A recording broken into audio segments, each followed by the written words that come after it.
Hi అండి, welcome to లేకాస్ recipes. ఈరోజు మనం ఒక మంచి బొబ్బట్టుని తయారు చేసుకుందామండి. ఇవి చాలా బాగుంటాయి.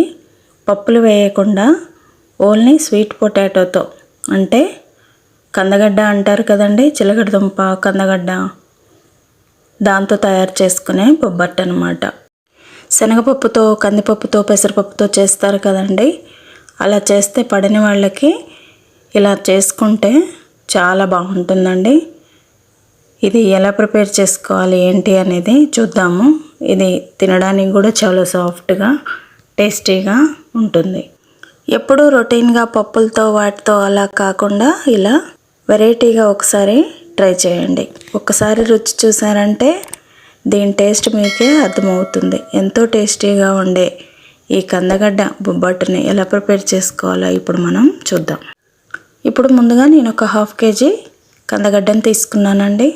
ఇవి నీట్గా నీళ్ళల్లో ఒక 10-15 నిమిషాలు నానబెట్టుకొని ఇలా మట్టంతా పోయే వరకు శుభ్రంగా కడిగి ఆ చివర్లో ఈ చివర్లో అంతా కట్ చేసుకొని ఒక ప్లేట్లో వేసుకొని పక్కన పెట్టుకోవాలి. పెట్టుకున్న తర్వాత ఇప్పుడు ఒక కుక్కర్లో 2 గ్లాసుల వాటర్ వేసుకోవాలి. వేసేసుకొని ఇప్పుడు దీని మీద ఇప్పుడు మీకు చూపించే విధంగా ఉండే జల్లి గిన్నె ఐడియా ఉంది కదండి. మనం బియ్యం వడగట్టుకునే లేకపోతే ఏదైనా కూడా మనం వడగట్టుకుంటాం కదా, అలాంటి జల్లి గిన్నెని ఒకటి పెట్టేసి దాంట్లో ఈ కందగడ్డ వేసేసి దీని మీద మూత పెట్టుకోవాలి. ఫ్లేమ్ని మీడియంలో పెట్టుకొని ఒక 10 నిమిషాల పాటు ఉడికించుకోవాలి. ఇప్పుడు ఈ కందగడ్డ ఉడికే లోపల మనం పిండిని ప్రిపేర్ చేసుకుందాము. ముందుగా ఒక బౌల్ తీసుకొని ఇందులోకి 1.5 కప్పుల మైదా పిండిని వేసుకోవాలి. వేసేసుకొని 1/2 కప్పు బొంబాయి రవ్వని వేసుకోవాలి. వేసుకున్న తర్వాత ఒక 2-3 చిటికెళ్ళ సాల్ట్ వేసుకోవాలి. వేసేసుకొని ఇప్పుడు ఇదంతా కూడా బాగా ఒకసారి కలుపుకోవాలి. మీకు నచ్చితే మైదా పిండి వేసుకోవచ్చు అండి, లేకపోతే గోధుమ పిండి కూడా వేసుకోవచ్చు. ఇప్పుడు ఇదే పిండిలో కొంచెం కొంచెంగా వాటర్ వేసుకుంటూ పిండి అంతా కూడా బాగా కలుపుకోవాలి. ఒక్కసారి వాటర్ వేసుకోవద్దండి, కొంచెం కొంచెంగా వేసుకుంటూ ఇలా స్టిక్కీగా అయ్యే వరకు కలుపుకోవాలన్నమాట. మరి చపాతీ పిండి అంత గట్టిగా కలుపుకోవద్దండి, చపాతీ పిండి కన్నా కొంచెం లూజ్గా ఉండేలాగా కలుపుకోవాలి. ఇప్పుడు ఈ పిండిలోకి 1 పావు ఆయిల్ వేసుకోవాలి, అంటే 1 టేబుల్ స్పూను ఆయిల్ వేసేసుకొని ఇప్పుడు పిండినంతా కూడా సాఫ్ట్ ముద్దలాగా కలుపుకొని ఇప్పుడు ఈ పిండిని మూత పెట్టుకుని ఒక 1 అవర్ పాటు ఈ పిండి అంతా కూడా నానే వరకు నానబెట్టుకోవాలి. కొంచెం లూజ్గా కలుపుకుంటే మనకు అందులో బొంబాయి రవ్వ ఉంటుంది కదండి, కొంచెం టైట్గా అవుతుంది. పిండి కూడా లూజ్గా అవుతే మనకి బొబ్బట్లు చేసుకోవడానికి ఈజీగా ఉంటుంది.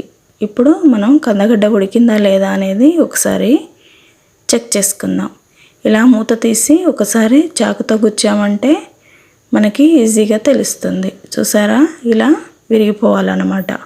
ఇప్పుడు ఈ కందగడ్డ చల్లారగానే ఇప్పుడు పొట్టు తీసేసి మీకు చూపించే విధంగా మొత్తం క్లీన్ చేసుకొని పక్కకు పెట్టుకోవాలి. పెట్టుకున్న తర్వాత ఇప్పుడు మనకి కొబ్బరి కోరే ప్లేట్ ఉంటుంది కదండి, దాంతో మనం ఇప్పుడు ఈ కందగడ్డనంతా కూడా కొబ్బరి ఎలాగైతే కోరుకుంటామో అలాగే చేసేసుకోవాలి. ఎందుకంటే ఇందులో నార పీచు లాంటిది ఉంటుంది కాబట్టి మనం ఇలా చేసుకోవడం వల్ల ఉండలు లేకుండా గడ్డల్లాగా రాకుండా ఉంటుందన్నమాట.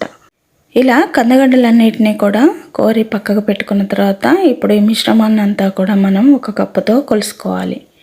మనం పిండిని ఏ కప్పుతో అయితే కొలుసుకున్నామో అదే కప్పుతో ఇప్పుడు ఈ కందగడ్డ మిశ్రమాన్ని అంతా కూడా కొలుసుకుందాం. మరి బాగా ప్రెస్ చేయొద్దండి, కప్పులో మామూలుగా మీదలాగా వేసేసి కొలుసుకోవాలన్నమాట.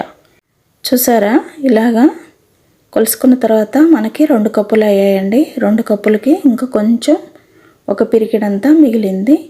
అది పెద్ద కొలతేం కాదండి. దాన్ని తీసి అదే గిన్నెలో వేసేసుకొని ఇప్పుడు ఇదంతా కూడా పక్కకు పెట్టుకోవాలి. పెట్టుకున్న తర్వాత ఇప్పుడు మనం ఒక ప్యాన్ తీసుకోవాలి. ప్యాన్ తీసుకొని స్టవ్ ఆన్ చేసుకొని 1 కప్పు బెల్లంని ఇలా చిన్న ముక్కల్లాగా కట్ చేసుకొని 1/2 కప్పు వాటర్ వేసుకోవాలి. వేసేసుకొని ఇప్పుడు బెల్లాన్ని అంతా కూడా బాగా కరిగించుకోవాలి.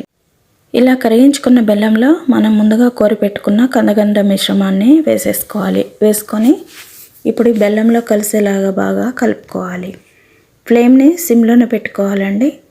పెట్టుకొని ఫాస్ట్గా ఇప్పుడు ఇదంతా కూడా బెల్లంలో కలిసేలాగా కలుపుకోవాలి. చూసారా, ఇలా బాగా కలుపుకున్న తర్వాత ఇదంతా కూడా బాగా పూర్ణం అనేది దగ్గరగా అయిపోతుంది.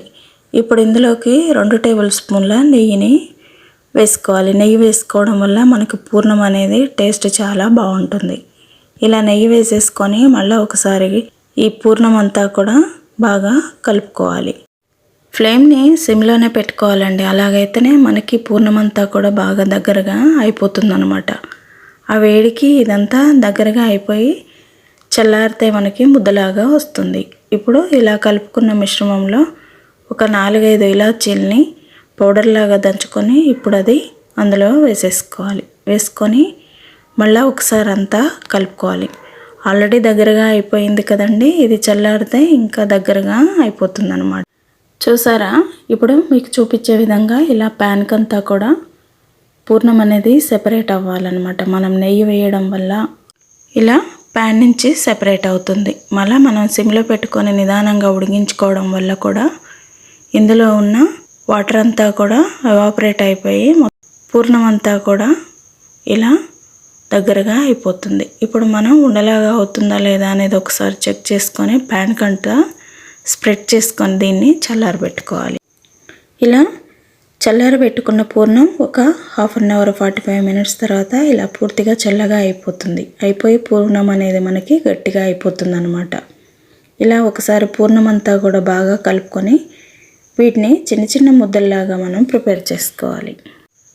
ఇలా రెడీ చేసుకున్న పూర్ణం ముద్దలన్నిటినీ కూడా ఒక ప్లేట్లోకి పెట్టుకోవాలి. ఇవన్నీ ఒకసారి మనం రెడీ చేసి పెట్టుకుంటే మనకి బొబ్బట్లు చేసుకోవడానికి మనకి ఈజీగా ఉంటుందన్నమాట. ఇలానే అన్నీ చేసుకొని పక్కకు పెట్టుకోవాలి. చూసారా, నాకు 1/2 కేజీ కందగడ్డకి ఒక 15 బాల్స్ అయ్యాయి అన్నమాట. ఇప్పుడు వీటిని పక్కకు పెట్టుకున్న తర్వాత మనం ముందుగా నానబెట్టుకున్న పిండిని మూత తీసి ఇప్పుడు నానిపోయిన పిండిని ఒకసారి బాగా కలుపుకోవాలి. ఇప్పుడు బాగా నానిపోయింది కదండి పిండి, ఈ కన్సిస్టెన్సీలో ఉంటే కరెక్ట్గా సరిపోతుంది. ఇప్పుడు చేతికి ఆయిల్ అప్లై చేసుకొని మనం కొంచెం పిండి తీసుకొని చిన్న చిన్న రౌండ్గా చేసేసుకొని అరచేతిలో పిండి వేసుకొని అందులోకి పూర్ణం బాల్ని పెట్టుకొని మొత్తం క్లోజ్ చేసేయాలి.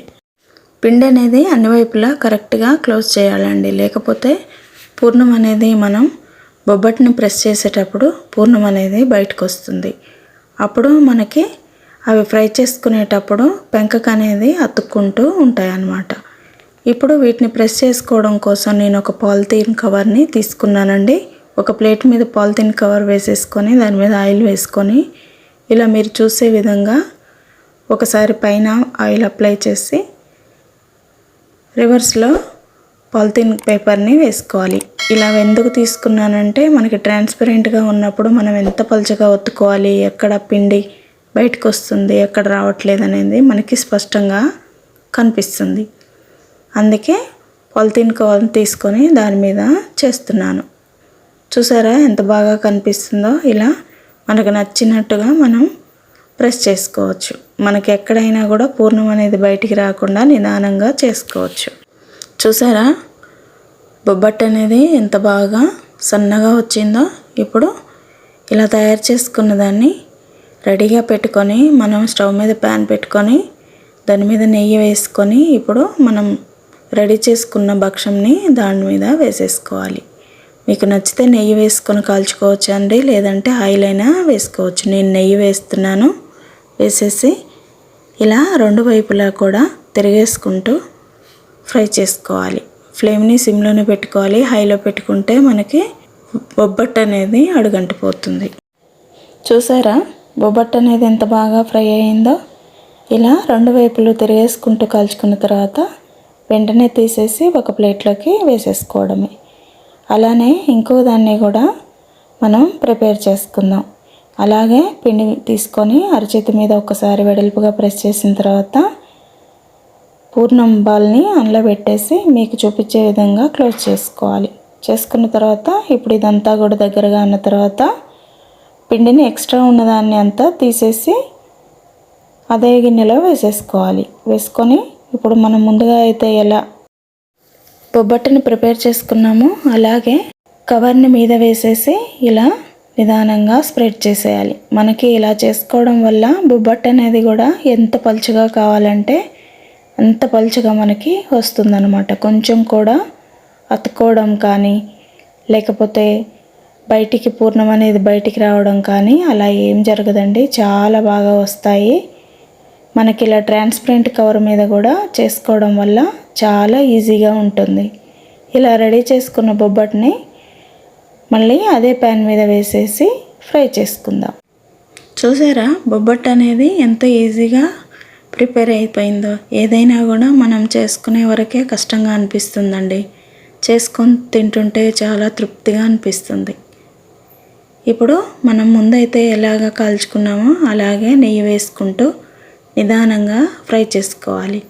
చూసారా చాలా టేస్టీగా ఉండే కందగడ్డ బొబ్బట్లు రెడీ అయిపోయాయండి.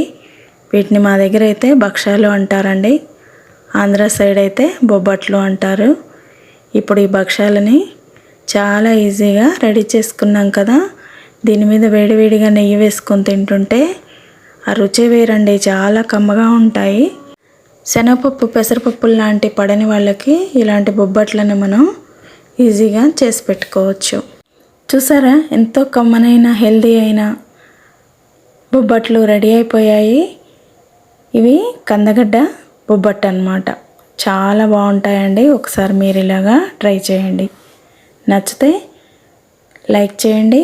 మీ ఫ్రెండ్స్కి ఫ్యామిలీ మెంబర్స్కి షేర్ చేయండి. ఒకవేళ మీకు ఈ వీడియో నచ్చి మీరు కనుక ఈ వంటకాన్ని ప్రిపేర్ చేసుకున్నట్లయితే మీకు ఎలా కుదిరాయో నాకు కామెంట్ ద్వారా తెలియజేయండి. సబ్స్క్రైబ్ చేసుకోవడం మాత్రం మర్చిపోవద్దు. Thank you.